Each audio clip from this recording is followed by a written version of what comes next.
എന്താണ് അഭിജിത്ത് മുഴക്കുന്നത്? അവിടെ എന്താ സംഭവിച്ചത്?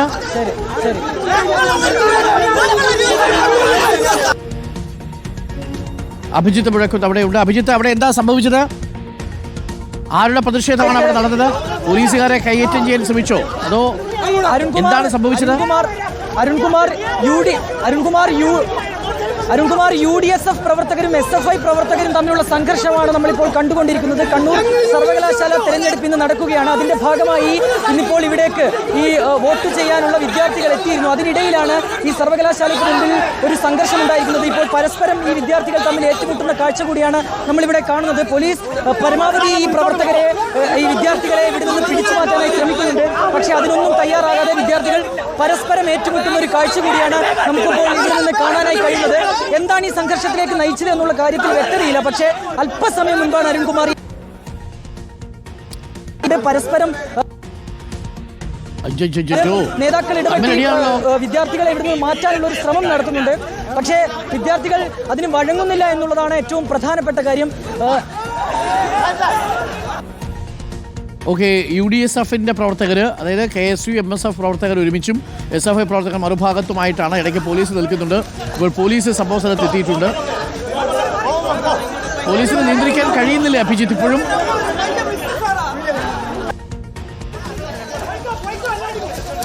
അരുൺകുമാർ സാധിക്കുന്നില്ല എന്നുള്ളത് തന്നെയാണ് ഏറ്റവും. നിരവധിയായ പ്രവർത്തകർ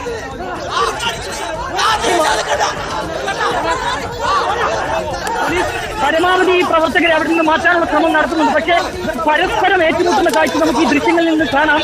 അതായത് വല്ലാത്തടിയാണല്ലോ അടിക്കുന്നത്.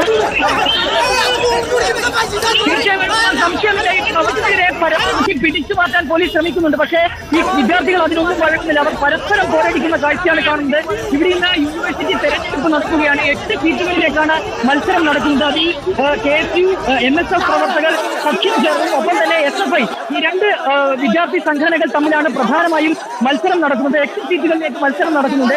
അതിൽ തന്നെ വയനാട്, കാസർഗോഡ് എക്സിക്യൂട്ടീവ് സീറ്റുകളിലേക്ക് മത്സരമുണ്ട്. അത് അല്പം ടൈറ്റ് ആയിട്ടുള്ള ഒരു മത്സരം തന്നെ അവിടെ നടക്കുമെന്നുള്ളതാണ് പ്രധാനപ്പെട്ട കാര്യം. അതിനാൽ തന്നെ നിരവധിയായ MSF പ്രവർത്തകരും KSU പ്രവർത്തനം ചെയ്യുന്നതിനായി കണ്ണൂർ സർവകലാശാലയിലേക്ക് എത്തിയിട്ടുണ്ട്. അതിനിടയിലാണ് ഇങ്ങനെ ഒരു സംഘർഷം ഇവിടെ ഉണ്ടാവുകയും ചെയ്യുന്നത്. നമുക്ക് എന്താണ് യഥാർത്ഥത്തിൽ സംഭവിച്ചത് എന്ന കാര്യത്തിൽ ഒരു വ്യക്തത വരാനുണ്ട്.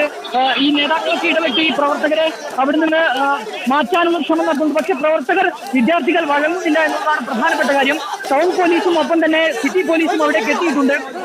SHOമാരൊക്കെ ഇവിടേക്ക് എത്തിയിട്ടുണ്ട്. പക്ഷേ പോലീസ് പറയുന്നത് ഈ പ്രവർത്തകർ കേൾക്കുന്നില്ല. അവരെ പ്രതിരോധിക്കാൻ അല്ലെങ്കിൽ ആ വിദ്യാർത്ഥികളെ അവിടെ നിന്ന് കൊണ്ടുപോകാൻ ആവശ്യമായ പോലീസ് ഇല്ല എന്നുള്ളതും ഒരു യാഥാർത്ഥ്യമാണ്. നിലവിൽ ഇപ്പോൾ അല്പം ഒരു സമയമാണ് വന്നിട്ടുണ്ട്. പക്ഷേ അരുൺകുമാർ, വീണ്ടും വിദ്യാർത്ഥികൾ ഇങ്ങനെ ഒരു സ്ഥലത്ത് നിന്ന് മറ്റൊരു സ്ഥലത്തേക്ക് പോയി അവിടെ വെച്ച് പരസ്പരം സംഘർഷത്തിൽ ഏർപ്പെടുന്ന കാഴ്ച കൂടിയാണ് നമുക്ക് കാണാനുള്ളത്. പോലീസ് പരമാവധി ഇവരെ അരുൺകുമാർ നിയന്ത്രണാതീതമായ പോലീസ് സമീപനം പാലിക്കുന്നുണ്ടെന്ന് തോന്നുന്നു അല്ലേ? പോലീസ് സമീപനം പാലിക്കുന്നു. പക്ഷേ പോലീസിന് നിയന്ത്രിക്കാൻ കഴിയുന്നില്ല. വീണ്ടും തല്ലുന്ന ദൃശ്യങ്ങളാണ്. ഹനുമാർ പോലീസിനെ നിയന്ത്രിക്കാൻ കഴിയുന്നതിനും വലിയ സംഘർഷമാണ് വിദ്യാർത്ഥികൾ തമ്മിൽ ഇവിടെ ഉണ്ടായിക്കൊണ്ടിരിക്കുന്നത്. ഒരു ഭാഗത്ത് നിന്ന് അവരെ പിരിച്ചുവിടുമ്പോൾ മറുഭാഗത്തെത്തി വിദ്യാർത്ഥികൾ പരസ്പരം ഏറ്റുമുട്ടുന്ന ഒരു കാഴ്ചയാണ് നമുക്ക് ഇവിടെ നിന്ന് കാണാനായി കഴിയുന്നത്. നേരത്തെ തന്നെ ഒരു പ്രശ്നം ഇവിടെ ഉണ്ടാകുമെന്നുള്ളൊരു സാധ്യത, അതിനുള്ളൊരു മുൻകരുതലൊക്കെ പോലീസ് മുന്നിൽ കണ്ടിരുന്നു. അതിനാവശ്യമായ പോലീസ് സുരക്ഷയൊക്കെ ഏർപ്പെടുത്തുകയും ചെയ്തതാണ്. പക്ഷേ ഈ സുരക്ഷയൊക്കെ മറികടന്നുകൊണ്ടാണ്, പോലീസ് മുന്നേറ്റത്തെയൊക്കെ മറികടന്നുകൊണ്ടാണ് ഇപ്പോൾ വിദ്യാർത്ഥികൾ തമ്മിൽ ഏറ്റുമുട്ടുന്ന ഒരു കാഴ്ച നമുക്ക് ഇവിടെ നിന്ന് കാണാനായി കഴിയുന്നത്. ഇപ്പോൾ ഒരു സംഘർഷ സാധ്യതയുണ്ട് എന്ന് നേരത്തെ തന്നെ റിപ്പോർട്ടുകൾ ഉണ്ടായിരുന്നു. പോലീസ് ആഘട്ടത്തിൽ അതിനാവശ്യമായ മുൻകരുതൽ സ്വീകരിച്ചതാണ്. പക്ഷേ ഈ വോട്ടെടുപ്പ് നടക്കുന്ന സ്ഥലത്തിന് തൊട്ടിപ്പുറത്ത് വെച്ചാണ് വലിയ രീതിയിലുള്ള ഒരു സംഘർഷത്തിലേക്ക് കാര്യങ്ങൾ ഏതായാലും മാറിയിരിക്കുന്നത്. ഇത് സംഭവിച്ചത് എന്താണ് എന്നുള്ള കാര്യത്തിൽ നമുക്കൊരു വ്യക്തത വരേണ്ടതുണ്ട്. ഏതെങ്കിലും രീതിയിലുള്ള പ്രശ്നം അത് ഇങ്ങനെ വലിയൊരു സംഘർഷത്തിലേക്ക് വഴിമാറിയതാണ് എന്നുള്ളതാണ് നമുക്ക് ഈ ഘട്ടത്തിൽ അറിയേണ്ടത്. നമുക്ക് അതിൽ ഈ SFI ഒപ്പം തന്നെ UDSF നേതാക്കളുടെ ഒക്കെ ഒരു പ്രതികരണത്തിന് നമുക്ക് ഈ ഘട്ടത്തിൽ ശ്രമിക്കാമെന്ന് തോന്നുന്നു. അടി കഴിഞ്ഞിട്ട് മതി. അടി കഴിഞ്ഞവരൊന്ന് ശാന്തരാവട്ടെ. അതിൻ്റെ ഇടയ്ക്ക് പോയിട്ട് നമ്മളും കൂടെ അടികൊള്ളാൻ നിൽക്കണ്ട അഭിജിത്ത്. എന്തായാലും പോലീസിന്റെ കയ്യിൽ നിൽക്കുന്നില്ല എന്ന് തോന്നുന്നു. ഇപ്പോൾ ഒരു സ്ഥലത്തേക്ക് അവരെ മാറ്റുന്നു. ആ സ്ഥലത്ത് വീണ്ടും UDSF വിദ്യാർത്ഥികളും SFI വിദ്യാർത്ഥികളും തമ്മിൽ സംഘർഷമാണ്. കണ്ണൂർ സർവകലാശാലയിലെ തിരഞ്ഞെടുപ്പുമായി ബന്ധപ്പെട്ടുകൊണ്ടാണ് സർവകലാശാല യൂണിയൻ ഭാരവാഹി തെരഞ്ഞെടുപ്പ് രാവിലെ 10 മുതൽ 12 വരെ നടക്കേണ്ടതാണ്. ഈ സമയത്താണ് ഇപ്പോൾ 3 മണിക്ക് വോട്ടെണ്ണും. അതിനു മുമ്പ് തന്നെ സംഘർഷം ആരംഭിച്ചു കഴിഞ്ഞു. വീണ്ടും അങ്ങോട്ടും ഇങ്ങോട്ടും തല്ലുക.